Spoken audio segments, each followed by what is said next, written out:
Hello, welcome to another edition of Prove All Things. I want to thank everybody who's joining us today, whether you're watching on Facebook, YouTube, or X on the CGI Digital Network app, whether that's on your phone, tablet, or television, be that Roku, Apple TV, Google TV, or Amazon Fire TV. If you're watching any of those, we just welcome you to the program, and to everyone else who's watching or listening later. Thanks for joining us as well. I'm joined with co-host Mike James. How you doing, Mike? Hey, Jeff, doing well. Good to see you this morning. How's everything in Georgia?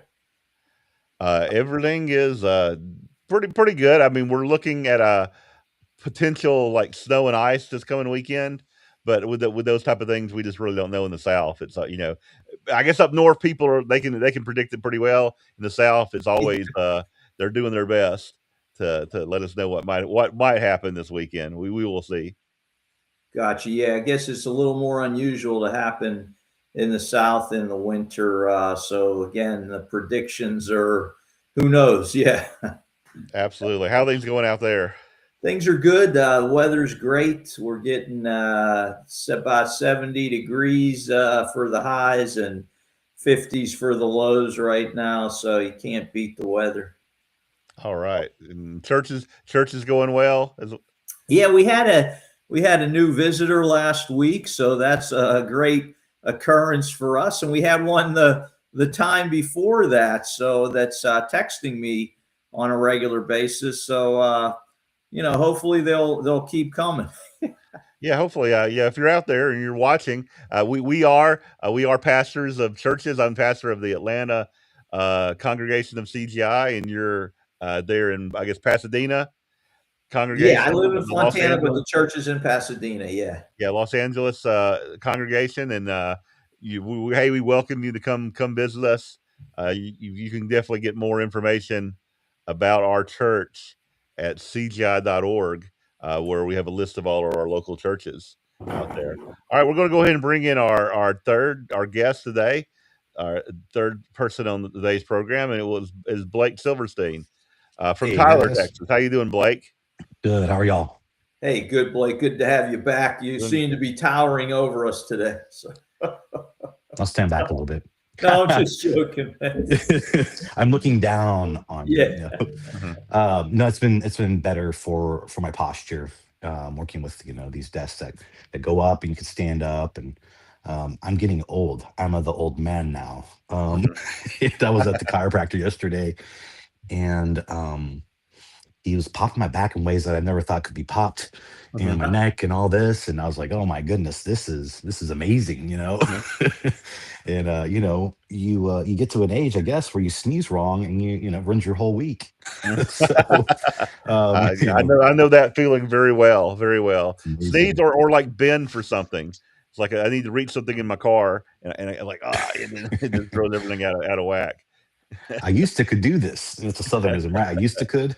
Uh, but I'm doing good. Good to see y'all. And thanks for having me back. I was looking at it, and it's been almost a year since I've been on the Mhm. show. Yeah, It's Wow. been a while. And yeah, yeah. You've been part of another show that we produce for the yeah, past year. mhm, W- rooted w- in the word. Yeah. Yeah, The rooted word, rather. yeah. So, yeah. Which was previously Armor of God, but we renamed it, and the new name will come out this week. I think the Oh, rooted word is I think a better description of the program, and probably give us a lot better exposure with that name out there. I think it's a great rebrand. And it's exactly like you said. There is a difference between what we're talking about and what the Armor God programs we're talking about. And Mhm. just generally high level. There was more of about just it's just a kind of a different an application, I guess you could say. So but yeah, that's been a lot of fun with Ann and Anika. They're both really sharp and really awesome. So it's been a lot of fun. But yeah, been a year for this one. I still don't have my shirt. I see you guys do really cool shirts. Still don't see the Yeah, but mail. maybe I need to make some rooted word shirts for y'all to wear. That'd be cool. I'd be good with that. Yeah. But yeah, so last year, so CEM is celebrating its 30th year anniversary this year. So Mhm, hey, hooray to that.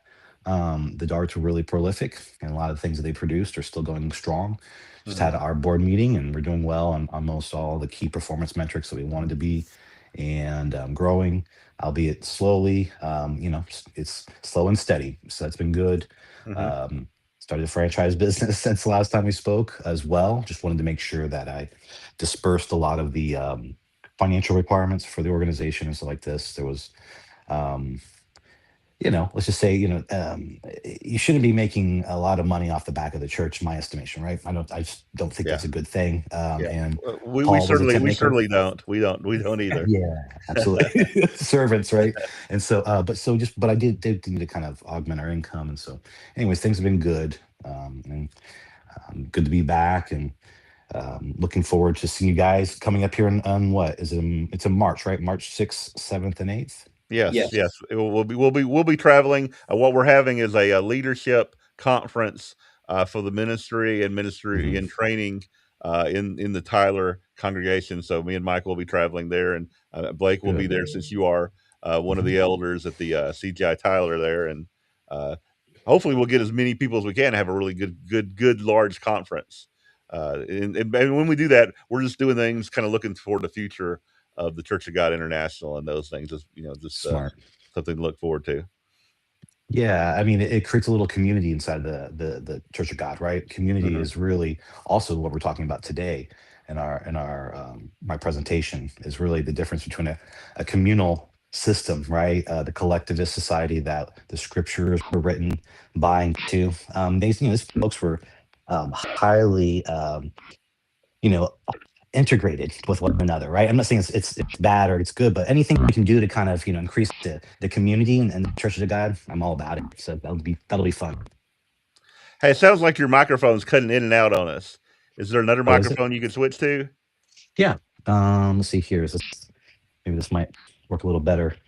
How about now? I think that sounds better. Yes. Okay, cool. Um, and if I need to switch out to I got another one, a triple microphones around here, so we'll be all right. All right. uh, oh, there we go. Sorry about that. Yep. So Okay, that sounds you want good. to go to sorry about that. Yeah. So let's go and get started, I guess. I sent you my Right. notes, and I'll tell you why and how I started up with this topic. Basically, I've Hey, been I'm just going to have to interrupt you, Blake. It's going to probably be like a distraction for our people watching. You are cutting in and out with those microphones you're using there. all I right. don't know Let if me the change battery's up. low or something. Okay, let Maybe me a wired change. microphone might work better. Okay, I'm Yeah. I'm I'm not missing anything, Jeff. Just so you know, but Yeah. whatever you're hearing, I think others might be hearing. So Yeah, I'm hearing something that might be better if you have a wired connection. I'd have to jump on my PC versus my tablet, which is what I'm recording on right now. Okay. But you can hear me just fine, Mike. I guess. yeah, I hear you. I haven't missed anything, Jeff. Yeah, I yeah. haven't missed anything. Your words are cutting in and out, but I guess we'll be okay with this as best we can. It's kind of like you're dropping at the Mhm. end of your words and stuff, but it's okay. Okay. And I mean, I could take out both the headsets and see if microphone on the tablet itself is sufficient. Do you want to do that and see if that Yeah, do it with works? the tablet and see how that works. That might be better. Technology is so great, how about that? Does that sound That good? sounds a lot better. I'll just turn your audio up on this end so we can hear you really well. Cool. Sorry All about right. that. But yeah, today I'm talking about honor and shame culture, which is scriptures, right? They were written by and to individuals who are part of a culture that's called honor and shame culture. This is it's known, it's a thing, and academia and theology. Just to go look it up, honor and shame culture versus innocence and guilt culture, which is what we have in the West. We have a system, a group of people who believe, and they're more interested in thinking about um, their whether that individually they're innocent or guilty. And I'll get into some examples here to kind of give you some examples of the difference between the two in a second. But I wanted to give you the reason why I'm talking about it. I heard recently Kirk Cameron was talking about eternal hell, right? He was talking about the immortality of the soul. So you guys did a program on it as well, and I did a good job with that. And really, what hit me was maybe an unintended consequence of moving from that kind of society and being concerned with honor and shame to this kind of innocent guilt culture is that in the background, we have a Hey, Blake, concern. Blake, I hate to interrupt you again, but we are getting a lot of like weird sounds coming. So maybe you could switch to your PC. We could just wait a minute and kind of discuss amongst ourselves. Could you do that? Yeah, it's fine. Yeah, give me like 5 minutes or so. I Yeah, didn't even what talk to you. I'm setting it up.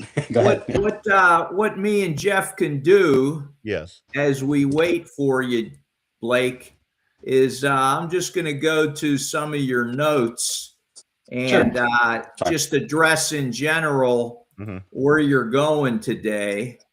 So as we wait for you there. Yeah. Sure, man. Okay. All right. I'm gonna turn off this feed, and when your other feed comes in, we'll add you in there, Blake. All right, sounds good.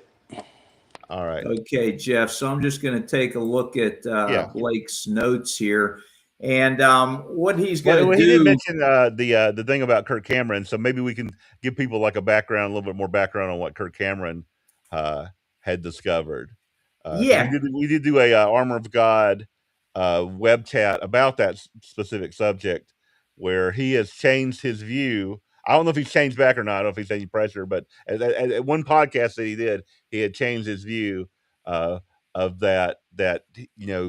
He believes now that humans don't suffer eternally, as some believe in the idea of hell, that they are, as we believe, annihilated or just no longer exist at some point in the future. After a judgment, if they don't repent, if they don't turn to God, those are the incorrigible wicked, as we refer to them. Right, exactly. And what Blake's going to do in addressing some of that today is, again, CGI and many of the churches of God are distinct because we don't believe in this idea of, guilt, innocence, which relates to the eternal hell idea. That, hey, if you're guilty, you're immediately going to go to hell. If you're innocent, you're going to go to heaven. He's going to try to deal with this idea of shame and honor thousands of years ago and how it was different than this idea we have today of guilt versus innocence. So that's one aspect of what he's going to get into today. And when we think of the implications of this, we've got some modern implications where, you see a lot of this online today, where people are blaming each other about this, that, or the other thing on online culture, Jeff. You've probably seen it where somebody in Facebook calls out somebody and says they did this or they did that, and we need to shame them or whatever it may be. That's getting into this guilt that they're guilty or they're innocent based on what somebody else is saying. You get what I'm saying? Absolutely. Let's see if Blake, can you hear us, Blake? Yeah, can you guys hear me? A little sound check. That sounds 100% better. Somebody who was watching said it sounded like a hog barking. So I guess I just couldn't myself. I just couldn't listen to that sound the whole program, and I hate for anyone to tune away because they kept hearing that I hate sound. to bring shame upon the Prove All Things name, and so no. If I had to venture a guess, I'd say that was a Skip Martin comment. But no, yeah, good job on covering the difference, the Kirk Cameron thing that he did start to tumble to this idea that I think is something we all share, obviously, that there is there's an echo in here. Yeah. Let's see if I can turn up the audio on my computer. Maybe just turn off the iPad. All right, there we go. Can you give me a sound check? Yeah, that's a lot better. All right, cool. So yeah, you said, why care about this? What don't we have better things to do? Didn't Jesus tell us exactly what to do? Don't worry about all this stuff about honor and shame versus innocent guilt. Well, there's that kind of stuff shapes how you look at the scriptures, right? It actually tells you what information in the scriptures is interesting, and so it basically describes to you how the scriptures are applied. And that affects how you behave, and so that's it's a big deal. And so when I saw Kirk talking about this idea, understand that there is no eternal hell, he was talking about some of the implications of that, the changing of the psyche of a person, a believer, when they go from this idea that God is going to eternally punish someone if they don't get to Jesus in this life, right? And that there is no post-mortem opportunity for salvation. It's one and done, I mean, and him saying things like, this really changes how people operate, how the Christian would operate, how they would, what they're worried about. And I started to think about this, people that were in this honor and shame culture are really worried about what? Bringing honor to their family and avoiding shaming their family. And that's what they're concerned with. Where the middle, the Westerner would say that they're more interested about do they personally have a right to this thing, right? We're really big on rights in the West, which came from property, property rights, really, right? The idea of, that we have a set of, we own things, and so we had to figure out, how those things, how our rights intersect with one another. I guess the capitalism of the West basically has influenced that. Oh yeah. Well, yeah, I think it's you can trace it through, especially post-Enlightenment ideas. Really did start to focus on the individual. You start to see societies becoming much more atomized, fragmented, an attempt to get very specific about what they are. And so I think it was really, you break something down into its smallest parts to understand it better, people included. And so, what they did is they basically broke all these things down into very small pieces, and people use that same kind of treatment, unfortunately, on their relationship with God and their religion. They broke down their religion to the smallest parts to understand it more fundamentally. And you see this going on with the early church fathers, how they have started to think about these ideas of what God was asking for. There's an idea from some of the early church fathers that talked about Anselm's satisfaction theory. I don't know if you guys have read about this, but it was profoundly influencing the Western culture by providing a rational, justice-based explanation for the atonement, arguing Christ's death paid humans' humility debt of sin to honor God, and he's shifting the focus from an older ransom theory, laying the groundwork for penal substitution, which we've talked about, right? This is the idea that came before this idea that Christ's sacrifice, his atoning sacrifice, paid our debt, right? This came right before that, which was developed by John Calvin, and basically this makes it the foundation for a very, for what a modern evangelical, what we kind of think about this as sin as a debt. Sin is seen as an offense against God's infinite justice and honor, being, looking at restitution, meaning that we're interested about how we're going to pay back this thing, and Christ as a mediator. And there's this idea, cur Deus homo, which is basically why God became man, arguing that Christ's death was the only rational way to reconcile humanity and God. And so this basically is setting the groundwork and eventually gets into ideas such as Pauline covenantal theology, right? Which is, it kind of it goes this span. And the reason why I lay that groundwork is because, again, they were talking about some of these things back then. And I'm kind of all over the place here. I just want to kind of go back to just kind of really making sure that we're crystal clear that we had the society that was, during biblical times was an honor and shame culture. They were a collectivist community, meaning they had a community. And if you want to go to that first slide, kind of help out here. This is even today too, as well. This is not, been done away with, right? You'll talk about an Eastern culture and a Western culture.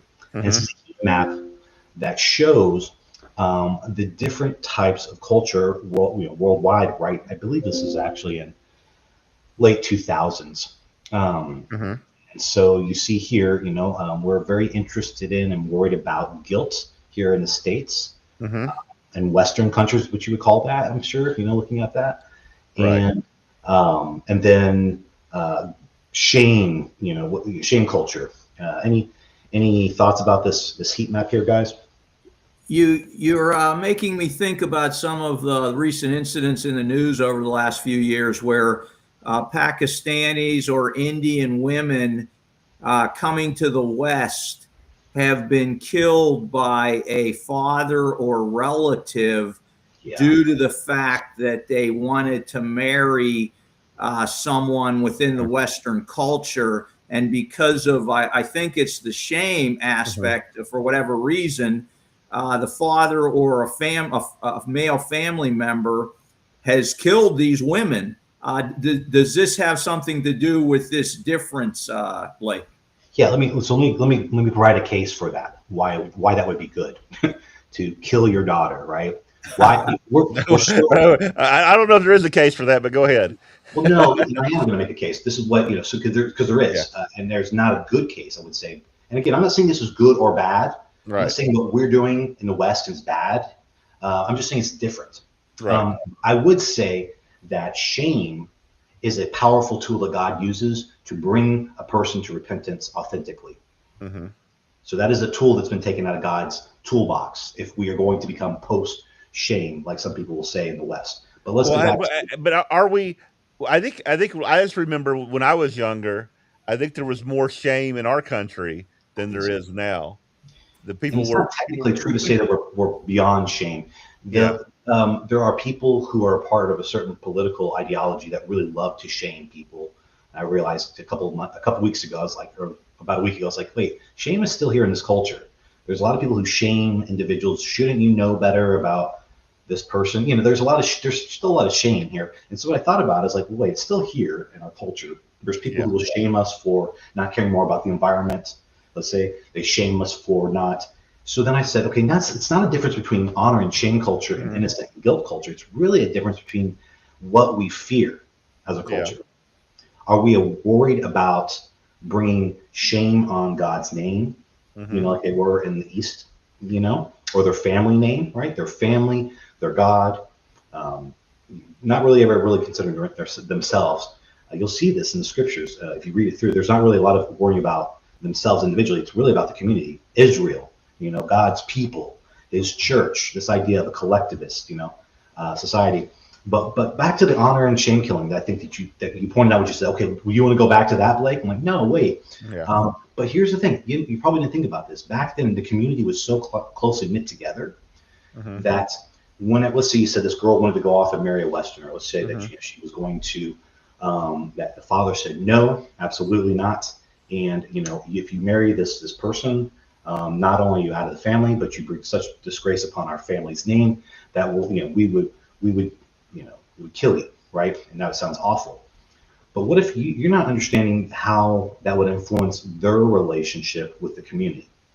Let's say that person was a baker, and they also had a relationship with the farmer, who saw the daughter marrying this other guy, and because of that, he said, "I'm not going to do business with your family ever again because you brought that Westerner in, that infidel into the home." And so he says, "Oh gosh, okay, I can't buy grain from this guy anymore. I'm going to go over here to this other farmer." He's like, "Yeah, I can give it to you, but it's going to be twice as much because your family is in shame, right? They're disgraced." Well, I can't afford that. Well, that's tough luck. And then you're not able to bring in what you used to bring in. So now your family can't eat. And now, let's say there's a famine, and now, someone's going to die because they don't have enough food. You follow this actually, maybe you say, "Oh, you're exaggerating." Well, no, this is how they really were leaning on one another in a very fragilely balanced system that was, so does that make sense to you guys? Yeah, it makes sense. We're not advocating this, of course, but Blake's trying to make sense of how to understand how someone could react in that particular way. If that was all you were learning growing up, if that was your mindset, you're stuck in that way of thinking about things. I think the Bible, when we get to the New Testament, is a little more egalitarian on some things. Right. Yeah. But I understand that what you're saying about the shame and honor, definitely those aspects are in the Bible also. Yeah. Well, we have in the law, right? We have in the law that adultery would bring upon a death penalty, I guess, upon the woman and the man called in adultery. And maybe I've always thought of it as a guilt thing, but now that you're saying that, there probably is that shame that adultery would have brought to the family, to the community in that penalty. We don't in the new covenant, we don't stone people for adultery, but this is something in the old covenant that was practiced, and maybe that's kind of something that's kind of the mindset maybe we see people, like you said, people from Pakistan or in the Middle East, that this is kind of that same mentality. Is it? Yeah, I mean, well, if anything, it's just what's in the background of the scriptures that you're not picking up on. Yeah. That was basically part and parcel of their day-to-day life there in the East, the Middle East, right? That they had these issues that are mores, rather, that are basically the subtext, right? It's what's not being written, that they're not writing because they figure that you are basically aware of these things, that you understand them.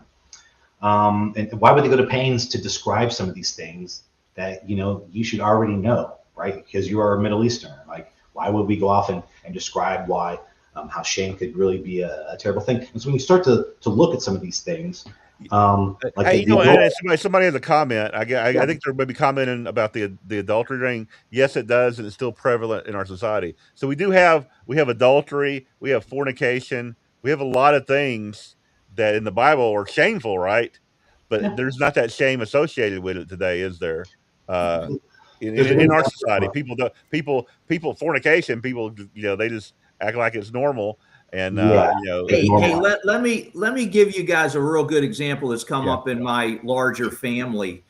Again, when we go back to my parents growing up, the idea of getting married was so central to getting together with a man and a woman. Right. So you come a couple generations later. So the kids of my cousins now, recently, a few of them began living with the person they eventually wanted to marry or were gonna marry. Mm-hmm. But it was a thing within the family where the older generation was talking about, oh my goodness, he's living with her. They aren't married yet. So the older generation definitely had that concept still there. They were talking about it, but the younger generation didn't even think about it. It was just like, well, this is what we do now. We're going to live together to see if this is going to work out, and then we'll get married. So I see that in this conversation. Do you guys get what I'm saying? Yeah, absolutely. I mean, it depends on what you're worried about, and I think there needs to be a healthy amount of self-denial in service of something higher than ourselves, God's name. If you are called by my name, right? Hopefully we're called by his name, right? There's this idea of namesake, right? The tripartite name came usually from Roman society, usually where they were trying to figure out, your name, right? What house are you from?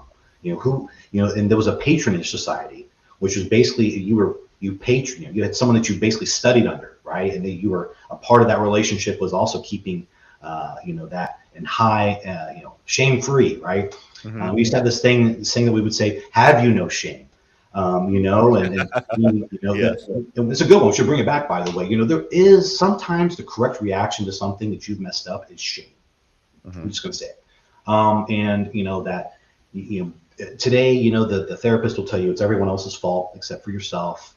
Right. They always say, what? It's your parents' fault. It's not your fault. It's their fault. They raised you incorrectly. Your brain's got a different chemical. You're pointing their finger at everything except for the mirror. Right. And you see in the scriptures, God, is not, he seems to be working in a different system at least with the Israelites for sure. Mm-hmm. And Jeff, back to what you were talking about, the adultery thing. Yes. We actually I said, remember, understanding this kind of difference between our cultures would help you to understand the scriptures better.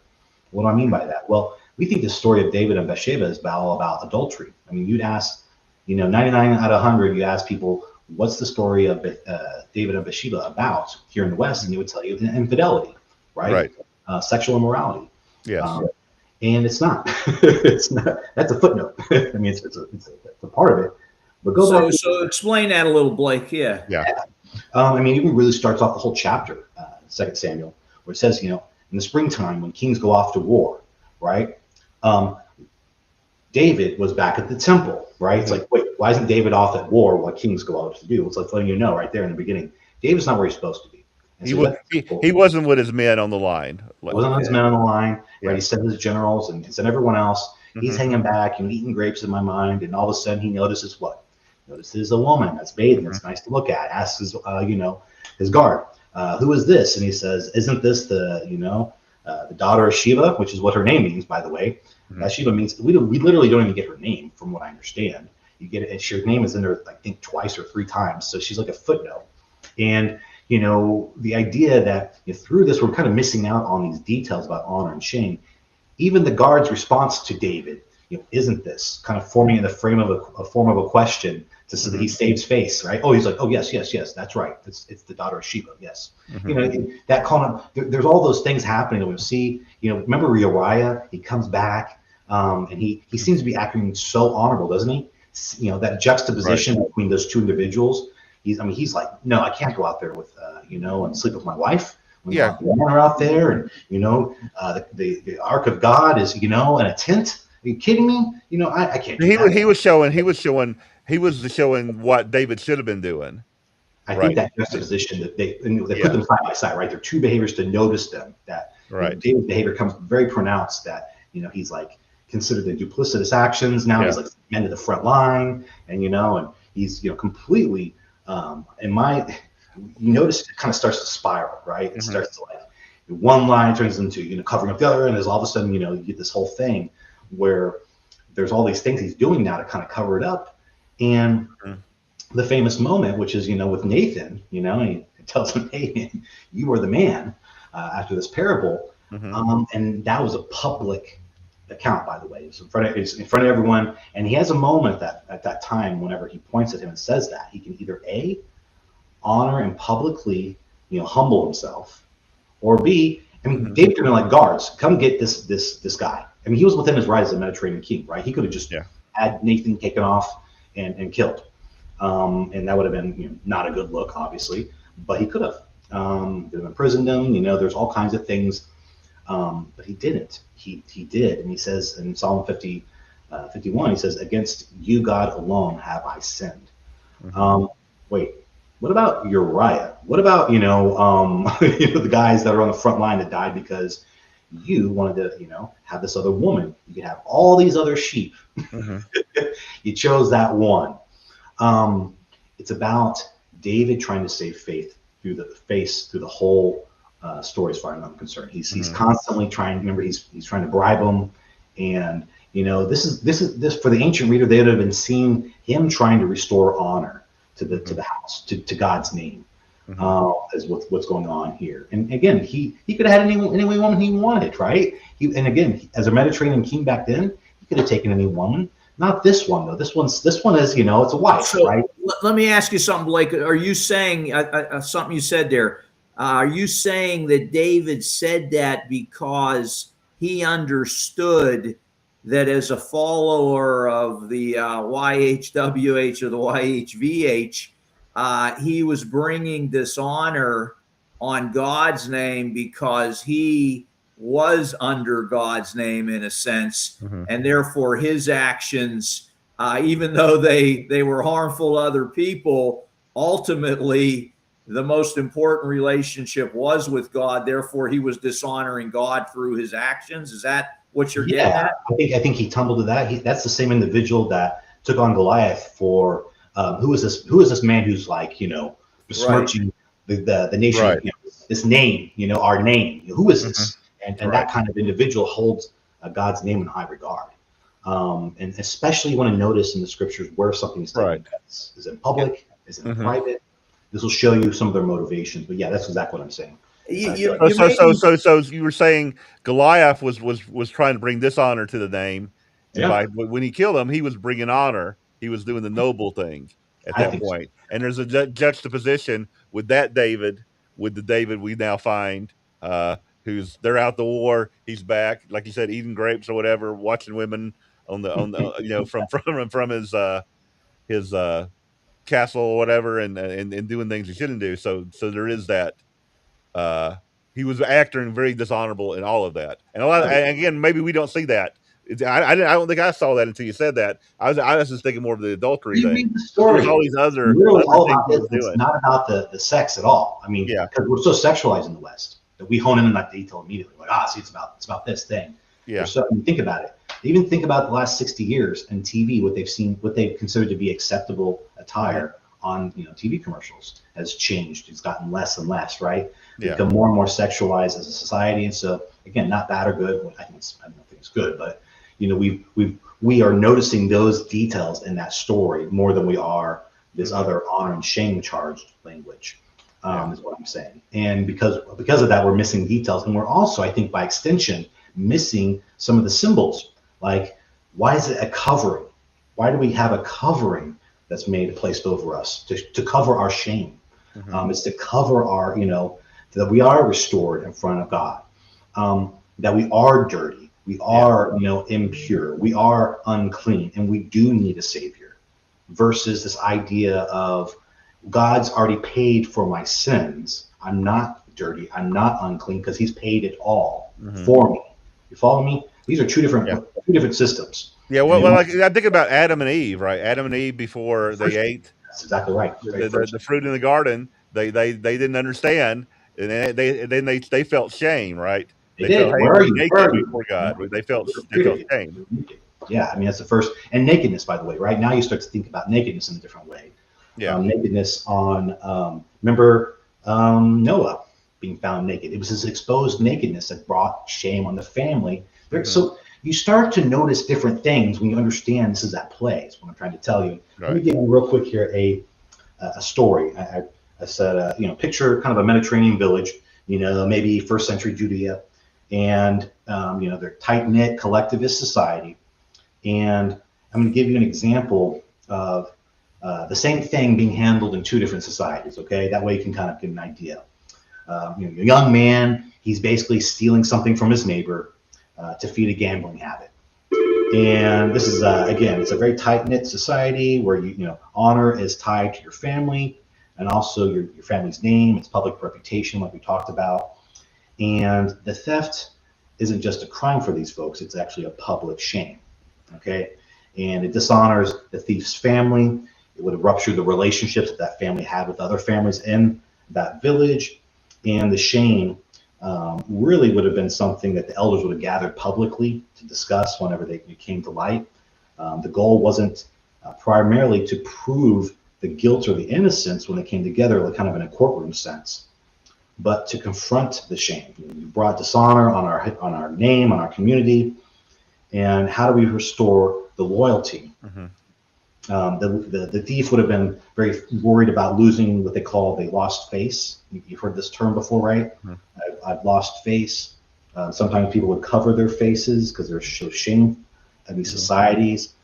Even I read this story about a woman who her husband cheated on her, and she was the one that was covering her face because she was so shamed. She wasn't worried about the infidelity. She was worried about the shame it brought on her family more than the infidelity, the act itself. It's just totally different. And so he confesses openly. This thief, he makes restitution, maybe makes double, like Exodus 22, right? He pays back twice what he stole. The community celebrates his return with a feast, right? This would have been celebrated. They'd have been happy that he's back in the fold. The honor would have been restored. Relationships are healed now. He's back in the circle, right? Not because a penalty was paid or whatever, but because, the loyalty, he showed a public humiliation, right? He said he was sorry, he repented, and he's restored. Now, let's fast forward to our Western culture in a courtroom setting type thing. Like here in America, you have an individualistic, guilt and innocent society and culture. We're focused on the law that was broken, right? We're kind of honing in on that. Did he actually violate this statute or not? Is there, was he in good standing? Was he in good faith, right? It's kind of an attempt to get to motive. Evidence, there's prosecution, there's defense, prove guilty beyond what? A measure, a reasonable doubt. And the judge would have declared guilty. And he said he imposes a fine on him, gives him some jail time. And that's the penalty. Once he's served, he's innocent again in the eyes of the law. And then, But what about the relationships? His neighbor, I mean, could his neighbor, oh, great, you know, you went to jail for 16 months. Do you think he thinks I'm feeling better? Like, I want my stuff back. You know what I mean? Like, Right. I don't care about that really, you know. Maybe he resents him probably still, right? So the relationship's still ruptured in our Western, culture. And so you see the difference here, right? The family still might have been estranged, still might have been upset with the guy. There's no public feast, right? Just a cold transaction. It's kind of like a justice, acquittal, or punishment, the penal substitution, right? The idea of kind of that, that cold kind of calculated what do they call that? Transactional. But, and the contrast here, in honor and shame, the core issue is relationship restoration and public loyalty, kind of trusting the system again, right? Yeah, you're hitting on something there interesting, Blake, because I've been doing more research on Christ's atonement, and the idea that it's just transactional. He does this and then you're okay. As I've begun to do this research, and I think you've looked in this too, there seems to be more about this relationship with Christ, that you want to emulate him, you want to be like him, and by being obedient, okay, that it's not just about, oh, he's my savior, he did it all for me. You've got to do some things too in order to show that relationship by being obedient to him, which the Church of God movement does push, different than the evangelical movement. What are your thoughts on what I'm saying there? I've thought about this. I thought about the thing that we're missing is the aspect of honor and shame. Like, it's not about did I do the thing or not do the thing? Did I honor the Sabbath day? This is also, we have a conversation about honoring the Sabbath day and what it would have meant to them. What does honor the Sabbath day mean, right? And so, I think that there is this thing in the background of like, you said do what he did, right? Take my yoke upon you of your own volition, right? Of your own accord, and do as I do, right? And learn of me is what he says. Learn of me. Well, if you attempt to learn and you don't do, you fail, you should feel ashamed. Now that's not bad. It's okay. It's okay to fail and to feel ashamed, to be brought low, right? Hey, friend, when you come to the dinner table, don't place yourself at the head of the table. Place yourself at the foot of the table, then you'll be called up. It's a public shaming, right? If you were called out and pushed back. So there's, and again, I think that to see what he did, look at the fact that he was God and he became a lowly man and allowed himself to be shamed and spit upon. And as an example, that when we're in our humble state, that's the best time we can be worked with. That's the best time for a relationship, when you realize you're not all that. Well, you're not going to argue someone into the kingdom of God, logically. Okay? It is a relationship. And I think that relationship that's built upon trust and this idea, are you operating with integrity? Are you being honorable? So when you went under those waters of baptism and you publicly confessed to the whole community here that you're now no longer that person, and then if you do backslide, do you feel shame? And so when we move past shame, right, a post-shame society, we're beyond shame. We don't do that shaming thing, except for whenever it's a part of our ideology, right? I think there is a lot of shame, like wrongly appropriated shame out there, from like leftist ideologies and stuff. We see that occur. Yeah, so I kind of corrected, that we're post-shame. We're not. There's still shame. It's just about what we're more worried about. Are we more worried about dishonoring God, or we're more worried about hurting the environment? That's just something that you would have. Yeah, here's a question related to this from Life Lessons. It says, is God concerned about what others' opinions are of those that God has called? Because I guess maybe the idea is that shame and honor, that's something people think about you, right? So is it God cares about others' opinions, or what how would you answer that, Blake? I would answer that in that credible, honorable individuals have, whenever they speak, respect from people, and so therefore people listen to that man or that woman. And if you don't have that respect, you don't have that kind of respect, holding someone in high regard because they preserve their honor with God and by extension the community, we typically listen to those people as though what they're saying is correct. I think that would be the only reason why God would be concerned about our opinions. Otherwise, he's just concerned about our relationship with him. I think that's his primary focus is on how we as individuals, and of course, the individuals would say this, that's how I understand it. Again, that's, by the way, you can't escape it. You as a Westerner that's grown up in this culture are always going to have, you're predisposed to notice what this means to you versus how does this impact us first.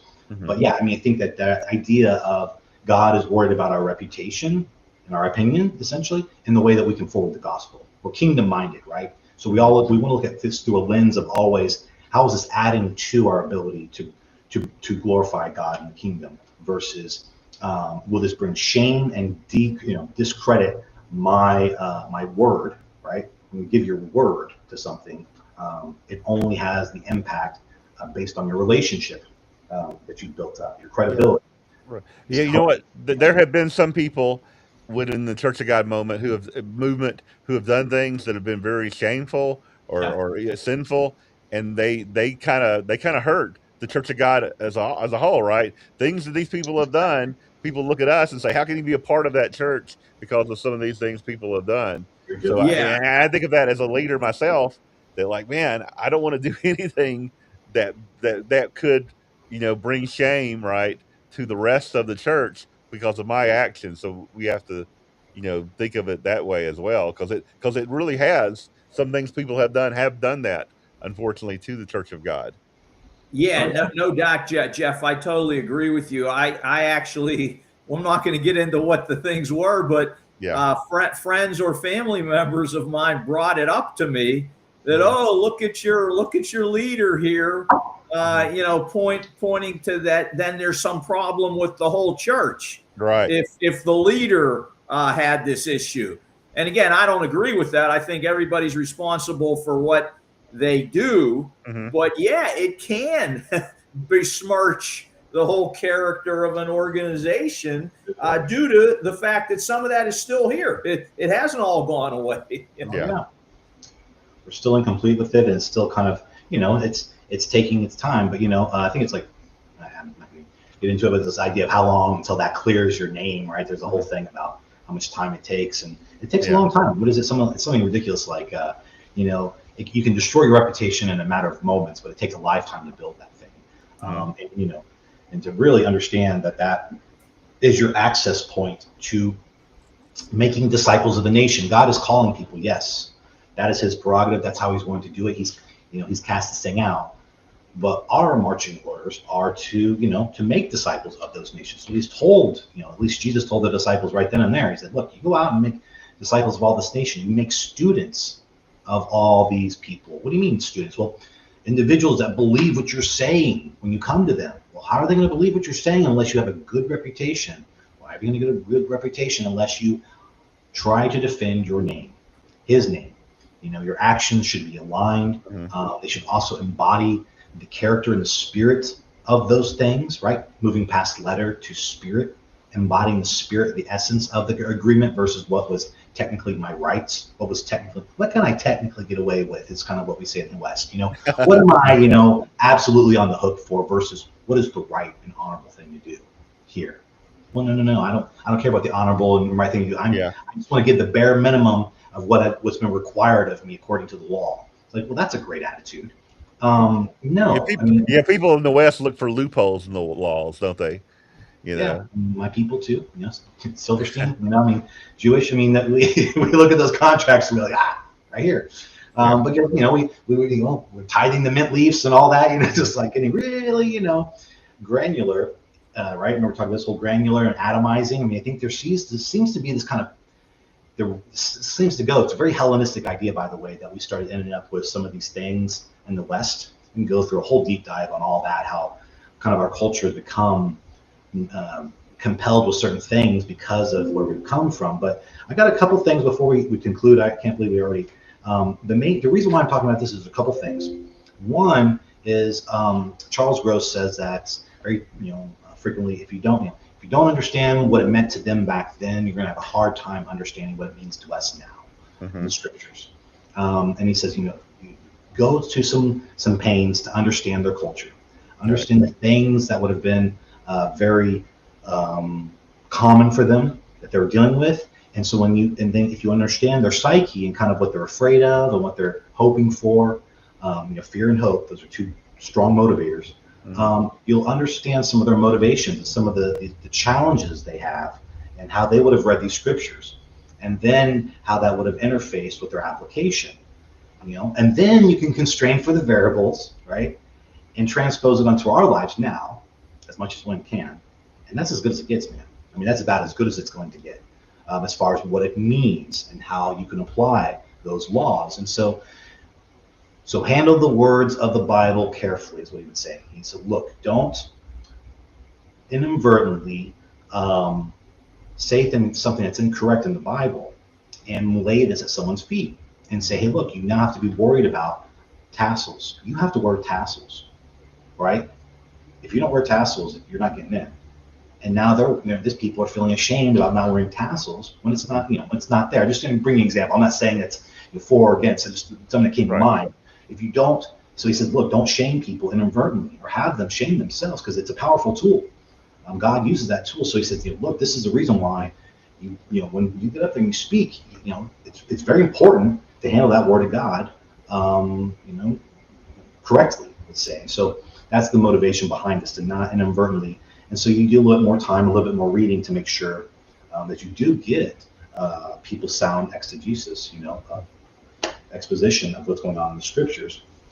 And so I liked how this dovetailed into the topic that you guys had about hell, and that there really would be a lot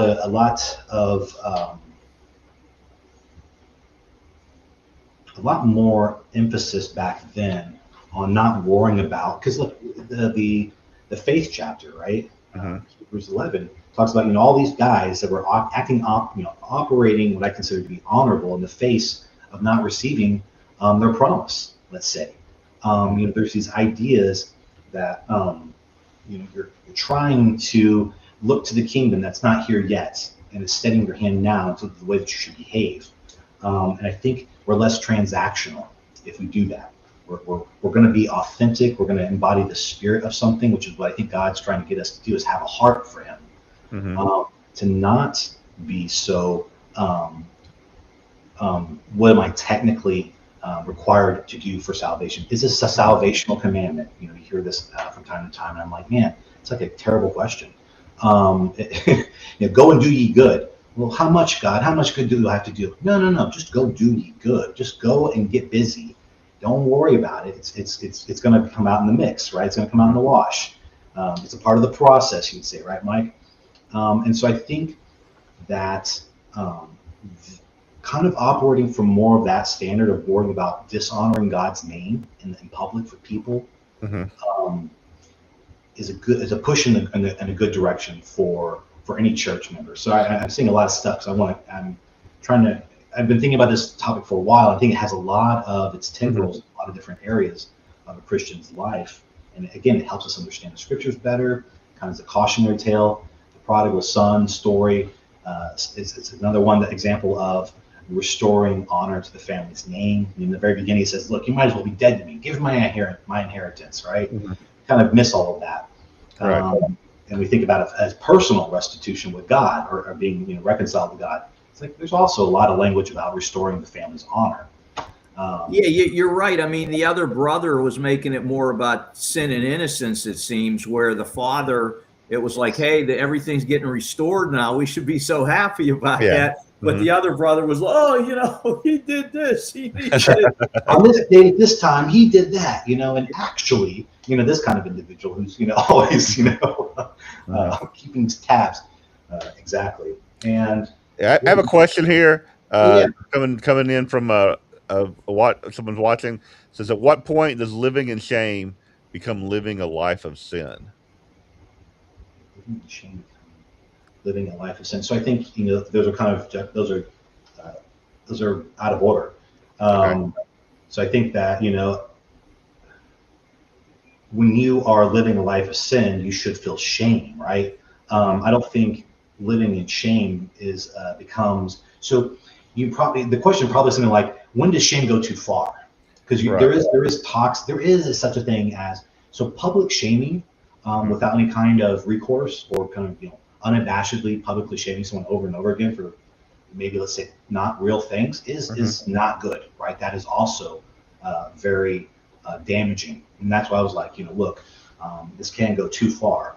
Yeah, I some don't. some some cults do that, right? Well, they'll where somebody, Ostracize. when they leave, and so they have nothing to do with them, and they don't communicate with the families and stuff like that. Shun them. Yeah, they They shun shun them. them. They shun them is the word I'm looking for. Shun Yeah, them. and Yep. shunning can be like that could be the wrong type of shame. Is shunning people for the And that's wrong actually the reasons. definition of cult, by the way. My definition of a cult is whenever any organization that tries to come between you and your family, or between you and God.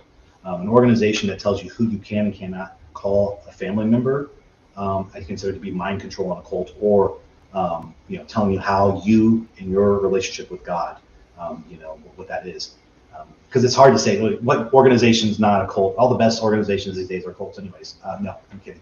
But no, they're just, you need to have definitions for yourself about what you Right. see. You know that this organization is clearly a cult. Yeah, How do you know? Well, I just get this feeling. It's like, no, there needs to be a litmus test here for you. yeah. And it can be different. People have different definitions of what a cult is. But for me, it's kind of like what you're saying. Something that comes between you and God when they don't need to be there. They're taking a position that's not seen in Scripture. Yeah. Yeah. Over time, the definition of cult has changed. I mean, early on, it just meant a certain system of belief. But as we've progressed and we've gotten into all these wacky religions out there, the connotation is that it's a negative concept now. At least one of the words change over time, right? Yeah, exactly. Yeah. So these ideas about Hebrews 12. That God, right? I mean, he basically he despised the shame of the cross, and so for the joy that it brought, that it was basically, and he, in that chapter, he talks about that he restores the shame, right? He redeems it, and I think that it's important for understand that there's healthy shame. Okay, the correct reaction to sin, Romans 3:23, for all have sinned and come short of the glory of God, is basically that we are to feel bad about it, right? This is not so difficult. Yeah. I think the people who are individually trying to say to themselves, I shouldn't feel bad about that. Technically I have the right to that. This idea, if the word technically comes into your mind, you probably should say, that should be a red flag, for yourself. No, I'll give you a great example of that. Driving down the road one day, and somebody cut me off. I was pretty angry in the moment, and upset. And then I caught myself and realized that that's not how I should be reacting to this. That guy made a mistake. What's the big deal? Let it go. But I felt a little shame there in the reaction that I had, the anger that was welling up, in the moment. Yeah. So that's a second, anger is a secondary feeling, is what I've been told. And, what does that mean? Well, it means that there's something that caused you to be angry. And usually it's a level of shame, your own inability to act in the way that you've told people that you are reliable for, right? That you have broken your commitment, right? And you're mad about that. Well, it's okay. Well, how about you just do away with that and get to the root of it, which is actually that you feel a lack of capacity to honor your word, right, that you've given to God. You also gave your word, by the way, to the DMV. You wrote your name down. You signed a document telling them you swear. This whole thing about swearing. There's a third commandment too about not taking his name in vain, which is, I think, about taking someone's name. There's a lot of honor and shame behind all that. But again, this is not the public standing, is what I'm trying to say here.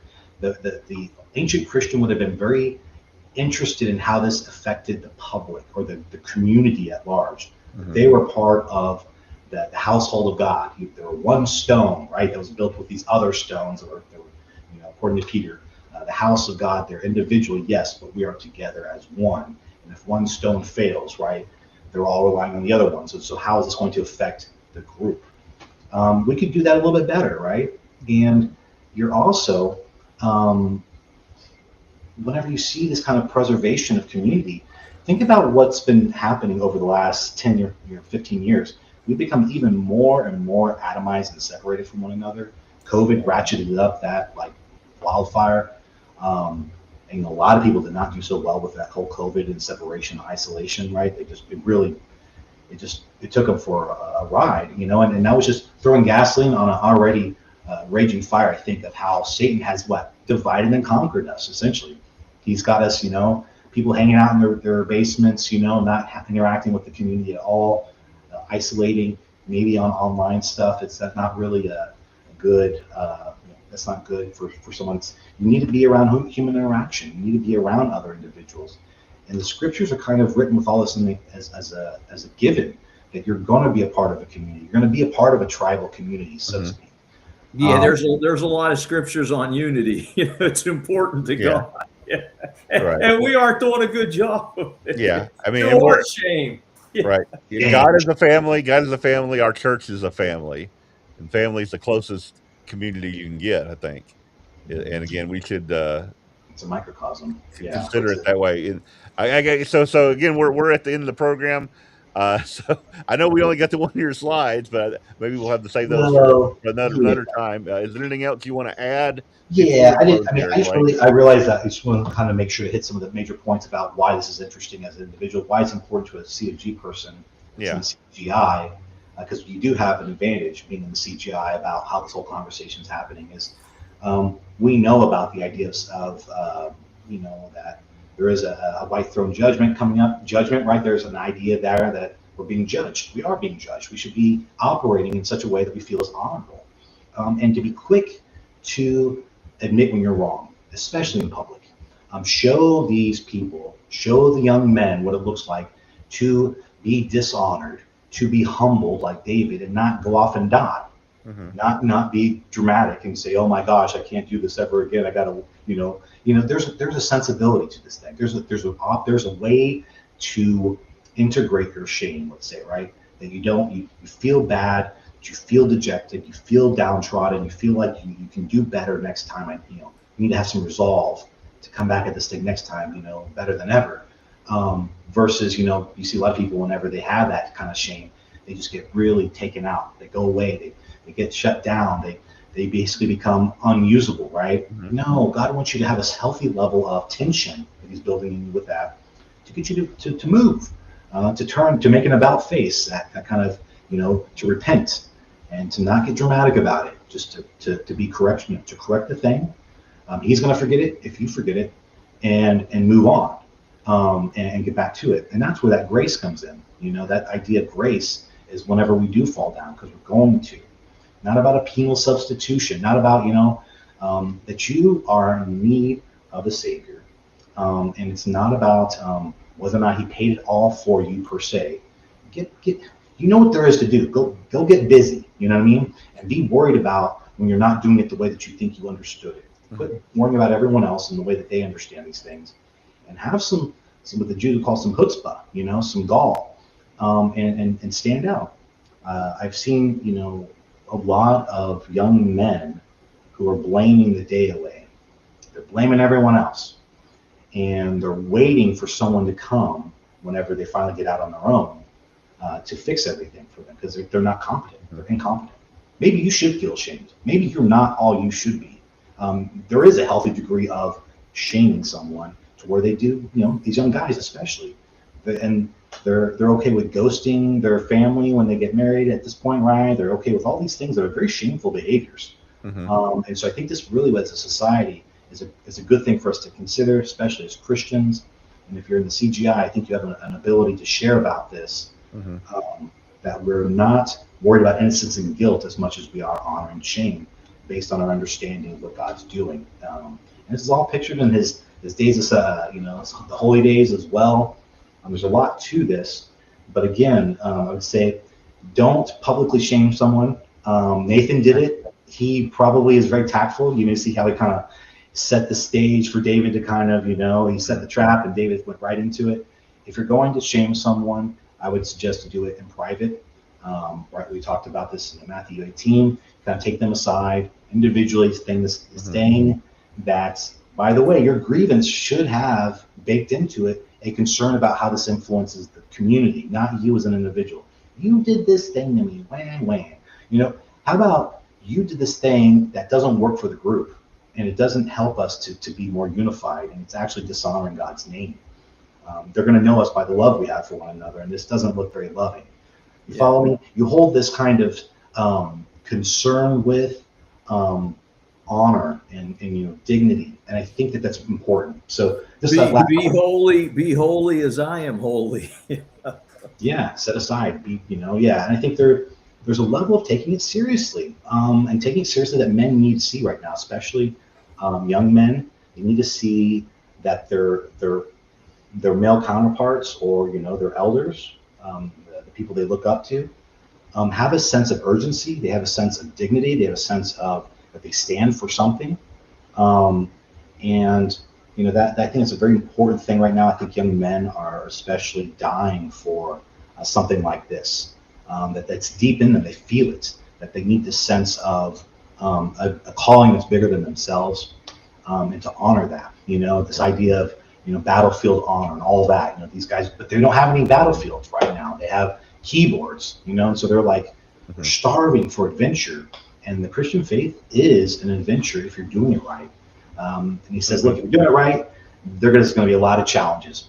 There's going to be a lot of moments for you to take the easy way out, but you don't, because you're called by my name, because you stand up for the innocent, and all of so I think that is where all this motivation came from. The conservatism movement with Charlie Kirk and all this, he was looking at these same things as well. Getting back to being honorable men, and conserving that value set. And so I think that's also been a part of all this. And I know we went all over the place, but hopefully felt like I gave you some idea about why these are high level, two different societies, different, not wrong per se or right, but also helpful in understanding the scriptures a little better. Yeah, I guess it's got, for me, I can think of now, like, my relationship with God is, what can I do to bring honor to God and bring honor to his church? So that's a good way to think about it. And probably a correct way to think about it. So thank you for bringing that idea into the mix. So that's a good, I think it's good for us, hopefully good for our church moving forward. And you did a sermon about this as well. And again, it's been on my mind, the last couple of years. Again, remember the program I did before this was on preterism, partial preterism, futurist, idealistic. These ideas of how we read the scriptures. This is all a part of that. This is basically the preterist, right? Again, understanding. If you're speaking to them back then and also to us now in this text, right? If it's both, you want to know what it meant back then to them, and that's a part of all of this. So, yeah, I think that not only is it correct, personally, generally you think the things you're talking about are correct. I could be wrong, but I think it's important to understand the scriptures, and you can basically get a better understanding of what it meant to them. I think it's a good look for us as a group, as a church. We're not so irrational as like kind of legalist. We have a heart for the scriptures. I think we're really drawing ourselves to God, and inside of that, you'll see really a lot of blessings. By the way, I promise you, the other side of that shame and being brought low is being honored, and that on the heels of that humility, don't resist the humility, don't resist the correction. It talks about in Hebrews 12, if I corrected them, if your earthly father corrected you, right? I'm gonna correct you too, man. You're gonna feel that pain. You're gonna feel that sting. But no, God's not going to remove that shame. He's going to restore it. He's going to restore you and understanding. You just gotta stay strong. And so, yeah, guys, I appreciate the invite, and hopefully I'll be able to meet with you more often in 2026. But doing great things here by proving all things. I think that's another honorable thing to do. Prove these things. So I'm going to be saying honor and shame. And my poor wife, she's like, good grief, can you give it a rest? Jeremiah's only 9. He doesn't even be worried about honoring our family. You dishonor our family, Jeremiah. Yeah, good to see Hey, y'all. thank you, Blake, for joining us today. That's been very, very informative. So again, we want to thank everybody who's been watching today for joining us as well. We hope you join us again on another edition of Prove All Things, and we'll see everybody again next week on Prove All Things. So goodbye to everyone. Take care. Bye bye.